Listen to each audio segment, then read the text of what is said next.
नमस्कार वंदे मातरम। प्रथमे सारा ओडिशावासी मानू स्वाधीनता दिवस हार्दिक शुभेच्छा एवं शुभकामना।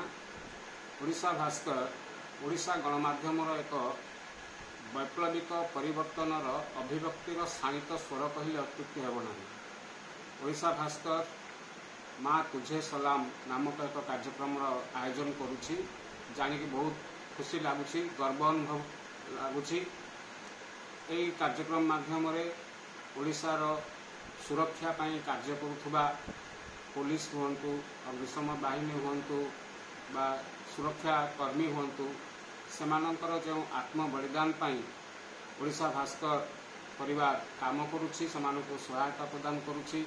सेमानंकर जीविकार्जन कथा कहु, सेमानंकर शिक्षा कथा कहु, सबु क्षेत्र में ओडिशा भास्कर सेमानंको परिवार प्रति एभली सहायतार हाथ बढ़ुथिबारु भारी खुशी।